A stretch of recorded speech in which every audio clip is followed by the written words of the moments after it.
ஆதவ அர்ஜுனா என்ன சொல்லியிருக்காருன்னா, எங்க கூட கூட்டணி பத்தி பேசியிருக்காங்க. இவ்வளோ ஆஃபர் குடுத்துருக்காங்க. ஆனா விஜய் அவர்கள் வந்து எதுவுமே வந்து அக்செப்ட் பண்ணல அப்படின்ற மாரி பேசியிருப்பாரு. இப்போ அவங்க கூட்டணிக்குள்ளேயே முரண்பாடான கருத்துக்கள் இருக்குல்ல. அதாவது நீங்க தாவேக்காவ எடுத்தீங்க அப்படின்னாலே அந்த கட்சியிலேயே அந்த கட்சியா இருந்தாலும் சரி, ஐயா விஜய் அவர்களா இருந்தாலும் சரி, வச்சுக்கிறது தான் பெரிய பிரச்சனையே.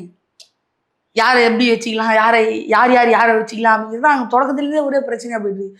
நான் வச்சுக்கலாம்னு சொன்னேன், நீங்கள் வேற மாட்டு நினைக்கக்கூடாது. நான் வேற சொல்கிறேன். அதாவது யார் கூட கூட்டணி வச்சுக்கலாம் அப்படின்னு முதல்ல ஐயா விஜய் அவர்கள் கூட்டணியெல்லாம் பற்றி பேசுனதும், காங்கிரஸ் கூட பேசுனதும், நாம் தமிழர் கட்சி கூட பேசுனதும், அதிமுக கூட பேசுனதும், இது போன்ற பல சம்பவங்கள் வந்து நமக்குலாம் தெரியும். தாவேக்கானாலே வச்சுக்கிறது தான் பிரச்சனை. யாரை வச்சுக்கலாம் கூட்டணிக்கு அப்படின்ட்டு. இப்போ யாரும் நீ வச்சுக்க நான் வரமாட்டேன் அப்படின்ட்டாங்க. அதனால எல்லாரும் போயிட்டாங்க. ஐயா விஜய் அவர்களுக்கும் வச்சுக்கிறதே வேலை. இப்பயே ஐயா செங்கோட்டையன் அவர்கள் வச்சுக்கிட்டாப்புல, ஆத ஒரு நான் வச்சிருக்காப்புல. இப்போ யாரும் நான் வரமாட்டேன் அப்படின்ட்டாங்க கூட்டணியில. அதனால அவரும் போயிட்டாப்புல. சரி நீங்க யாரும் என்ன வச்சுக்கலாம், நான் இவங்க 2 பேரும் மட்டும் வச்சுக்கிறேன்.